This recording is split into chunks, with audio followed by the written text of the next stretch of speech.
Good day, language teachers. This is I, Robert Busili Jr., and my partner, Precious M. Ivora, presenting another approach we could use to teach and assess grammar in our students. This approach is what we call the functional notional approach. There are three terms that we have to consider in this approach. First, we have to define functional notional approach and the two words that make up this approach, which are the functions and the notions. Let's begin by knowing functional notional approach. The functional notional approach is an approach in language teaching that holds the classification of skill levels, which should be based on what people want to do with the language, the functions, in terms of what meanings people want to convey. Basically, the functional notional approach helps learners to use real and appropriate language of communication, basing on functions and notions. Let's discuss the word functions further. The word functions is some kind of communicative act. It is the use of language to achieve a purpose, usually involving interaction at least between two people. Basically, function is the purpose of our communication. What are these? Well, some of the functions of language are to generate ideas, to build relationships, to elicit response, to greet, to apologize, to empathize, and many more. Perhaps you can name other functions of language. Next, we should also know how to define the word notions. Notions pertains to elements that may be expressed through nouns, pronouns, verbs, prepositions, conjunctions, adjectives, or adverbs. Further, this may include time, size, emotion, or movement in general perception, or temporal clues such as when, before, or after. The temporal clauses, signifies whether what precedes the functions are the notions. Further, time past can also be used to signify notions such as a month ago, in 1980, or last week. And we also have specifics such as the dog or the house. The functional notional approach is a theory put forward by Wilkins in 1972. This approach is related to the following theories. First is language acquisition. Language acquisition pertains to the natural acquisition of language without going to school to learn about it. Second, we have the communicative approach. By the way, did you know that the functional notional approach is under communicative approach? An approach in language teaching wherein the focus is the application of real-world communication using the target language, thus avoiding too much focus on the structures and grammatical features of language. Lastly, the functional notional approach is best assessed using authentic assessment, wherein students are assessed on how they apply the language, how they elicit or show functions in their written and oral outputs. An example of authentic assessment we could use are dialogues and role plays, while for written, we can have persuasive essays, we can have editorial essays, and the like. My partner Precious will discuss further the characteristics, disadvantages, and advantages of this approach.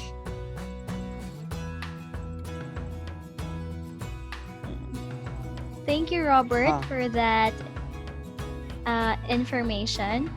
Now, let's move on to the next topic, which is the characteristics of functional notion approach. So, a functional notional approach to language learning places major emphasis on the communicative purposes of speech or in speaking skill. That is what people want to do or accomplish through speech. So, what are the characteristics of FN approach? First is that it focuses on doing something through language. That means, like for example, you ask your students to role play or do a dramatization, so they are using language in a purposeful way. We have also the learner centered view of language learning. So, most of the time, the students are the one who will experience new learning about the language, and they are engaged in various activities that will help them use the language in a purposeful way. And of course, in a learner centered classroom, the teachers are the teachers will facilitate. Next, we have involving authentic language use. So, learning activities involve authentic language use.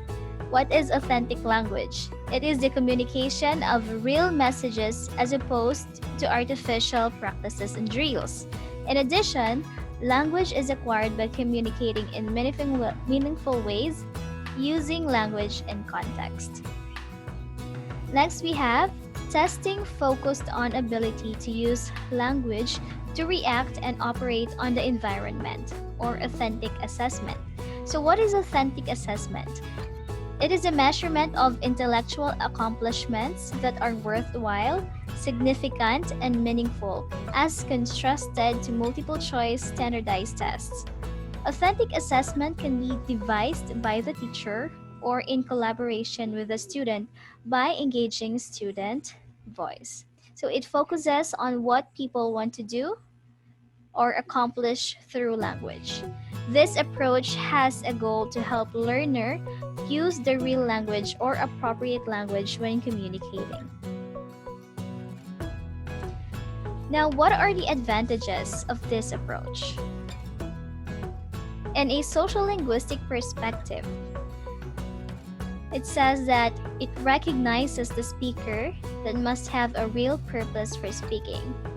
So, what is your purpose of using the language? Is it to offer something, to ask something, or to convince or invite someone?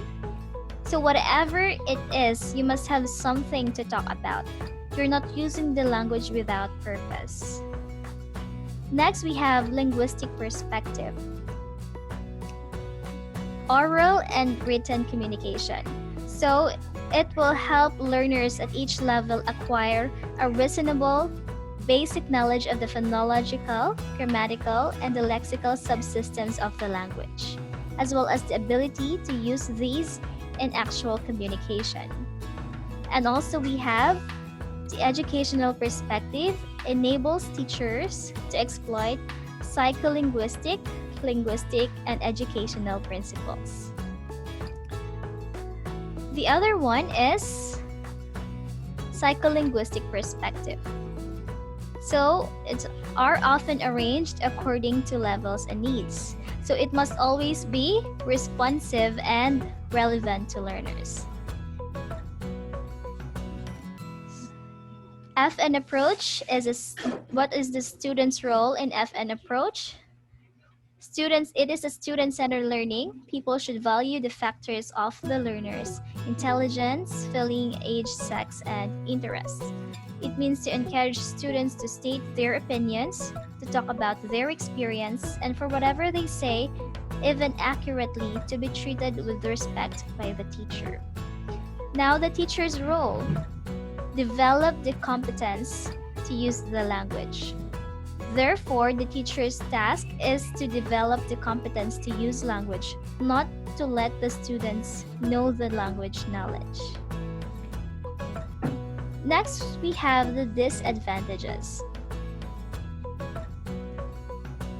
In course design, the idea of function and notions of language are not clearly definable. Nature of language. Communication does not just refer to functions and notions. Language teaching and learning. Grammatical structures elicited by functions and notions taught appear in an unsystematically order. Now, how do we use this approach in teaching students? How does this work in a real classroom setting? First, children will listen to the expressions of languages and associate a sound or series of sounds with its function. Next, they will actively participate as their confidence builds, trying out those new words and expressions until they learn to reproduce the most basic of necessary functions.